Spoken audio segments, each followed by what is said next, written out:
Hi, Shazad Sheikh, Motoring Middle East, and I'm actually in the UK, somewhere in Oxfordshire, I think, somewhere near the M4. I'm not quite sure where I am, but it seems to be a nice place anyway, as most places here when the sun is shining. And I'm in an even nicer car. I'm in an Alfa Romeo Giulietta, a QV. This is the sporty version of this car. This is the one with the 240 horsepower and 250 pounds for the torque. In fact, it has the same engine as the Alfa Romeo 4C sports car in the front of this car. That, of course, is a 1750 1.7 litre, 1.8 litre, in fact, four-cylinder turbocharged engine. It's mated to a dual clutch 6-speed automatic. This is a dry clutch, but it's been specifically tested and tuned for our market, so it's perfectly okay. What else can I tell you about this car? This car, of course, with the QV, it's got a lowered ride height, it's got the unique wheels, it's got better brakes, you can tell that by the red calipers, and of course it's got these little cloverleaf badges here on the instrument panel and also around the car as well. Did I say 0 to 106 seconds and 250 kilometers? I think I already mentioned that. 28,000 pounds here in the UK for this car that I'm testing. Actually, I think this is a bit more because it's got a bit more better spec on it. In the UAE, they start at 122,000 dirhams. The mid spec is 127 and the top spec is 140,000 dirhams. Right, so great car, some nice roads, beautiful weather. Let's give it a little bit of a run. So I've had this car for a few days now, and unfortunately I've had to drive around town most of the time, and of course it has this DNA system here, which of course is like the sports mode and all the rest of it. And of course around town I have been driving it mostly in natural mode. I suppose that's a regular mode. And it's been fine. You know, it's an easy car. It's a hatchback. It's very practical. It's got decent boot space, very good boot space. In fact, I think I'll go right for a little bit. I need to go left for the M4, but I think I'll go right for a bit because it looks nice. Decent boot space. I know that because I've been moving some stuff in there. You can put the rear seats down, split folding. Very handy. Very practical. Decent rear room as well. Not massive rear space for the passengers, I think, because these are sport seats in this car and they're pretty wide and pretty big, and I think they take up a little bit of a room. I can just about get in behind myself, but I wouldn't want to go long distances like that.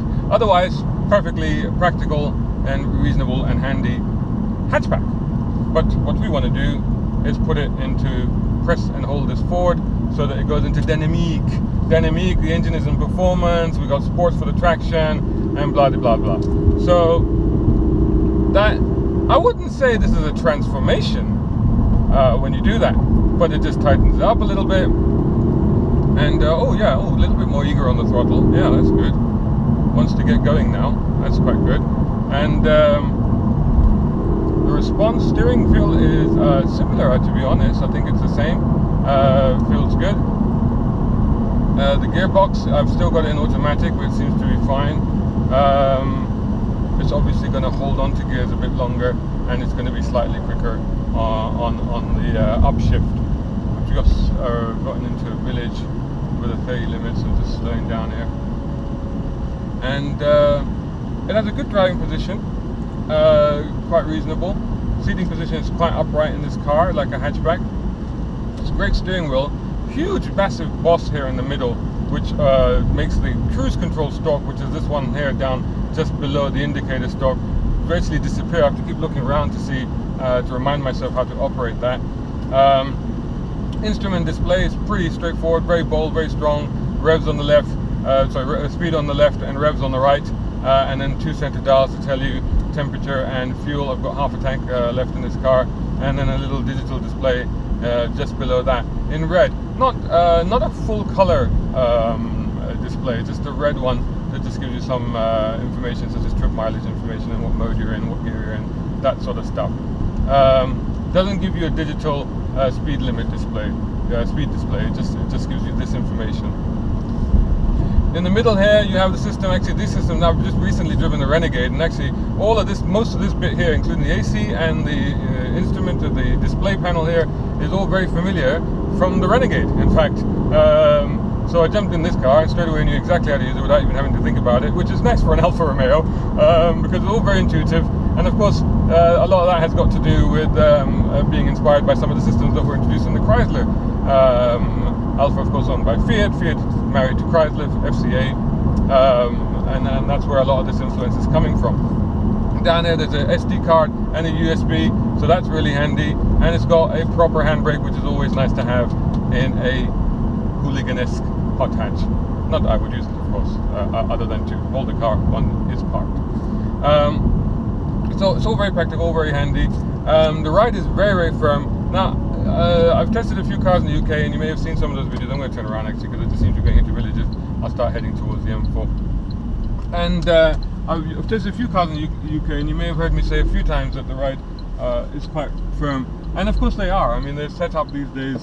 They're all tuned, especially in the sporty stuff that I've been driving, to be quite firm, to give a solid, flat ride. You know, good road holding, good cornering, and all of that sort of thing. But the trouble is that the roads here in the UK aren't the best maintained, and they do tend to be quite bumpy. They do tend to be quite ridgy, and you know, with potholes and stuff like that.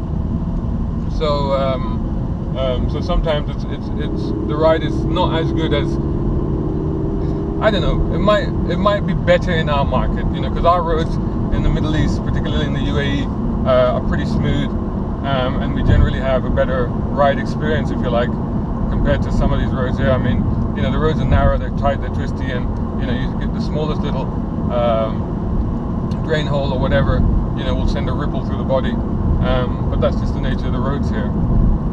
On the other hand, what it does mean is that there's lots of grip, and there's very good body control, and it corners very, very flat. There's very little lean, very little roll, and the grip, like I said, you know, is actually very, very good for this car. In the dry, I haven't driven it in the wet yet. Actually, it's supposed to rain tomorrow. I'm not sure if I'll go out. Let's see. But in the dry, I found the grip to be fantastic, and it gets when you're in a road like this with some nice corners, you do get very good turn in, and very precise and accurate response from the steering. I could do with a bit more feel in the steering wheel, although it's you know, it's well weighted. It's generally fine. We have paddle shifts here as well behind the steering wheel, and the response is pretty good, as you'd expect, from a twin clutch gearbox. You've read our previous reviews or seen our previous reviews on these Giuliettas, and you know, they are vastly improved from the Alfas gone before. And I think this is a point that we made a few years ago, and it's probably worth stressing here again. These cars, you know, in the past, Alfa has had a bit of a stigma and a bit of an issue when it comes to reliability and durability, and whether or not they've actually been appropriately tested and developed for our part of the world, where the climate is harder and the weather is harsher. So this new generation of cars, particularly starting with this, in fact, the Giulietta, you know, they have worked a lot harder to do that, to make sure that these cars are appropriate to any market, not just ours, but are more durable and more capable, whatever environment they may be in.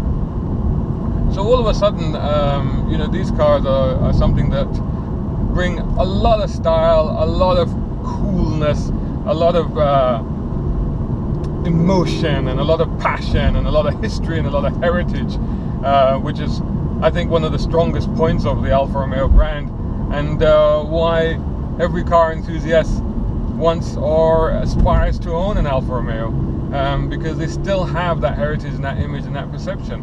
And it's not unfounded. I mean, the cars are inherently sporty, they're inherently exciting, they have an inherent draw that maybe a lot of other cars, a lot of, shall we say, regular cars, that just don't offer.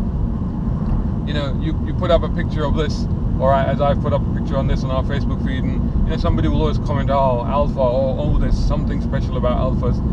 And there is something special about Alfas. You know, the way the engine is tuned. We haven't had a chance to open it up much, but you know, there's a bit of a beat to it, there's a bit of a rhythm to it, there's a bit of personality to it. You know, and there's a lot in these cars. There's a lot of subtle little ingredients, subtle little things. You know, from the cloverleaf badges, you know, to the stitching, to the Giulietta signs, to the Alfa Romeo logo, to the way that it's scripted, you know, make these cars very, very special. And a joy to drive, certainly a joy to own, particularly now, as we know, that, you know, they are better built, more durable, more reliable cars. So, to sum up, in the hot hatch world that we have in the Middle East, which comprises things like the Golf GTI and the Focus ST, you know, this slots in there very nicely, and maybe closer in price to the GTI, but such as also is the Volvo, what is it, the V40 T5, I think. Look it up, I'll check that later, or probably put it in the text for the review with this.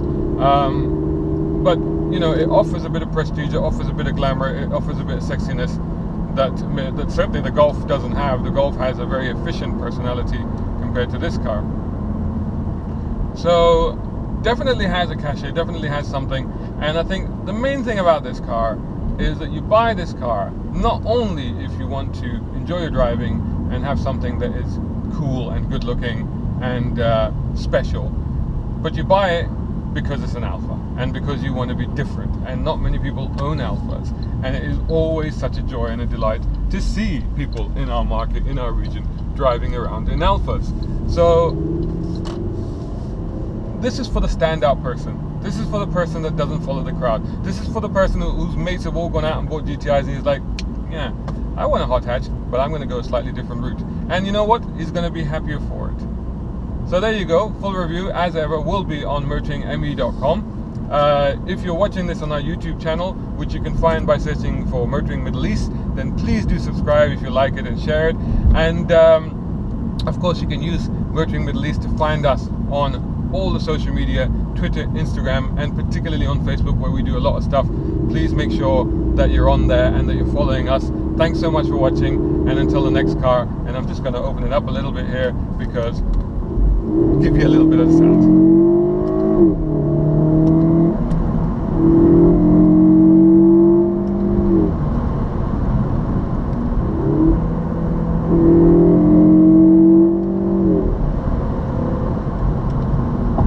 Hey! Thanks so much for watching!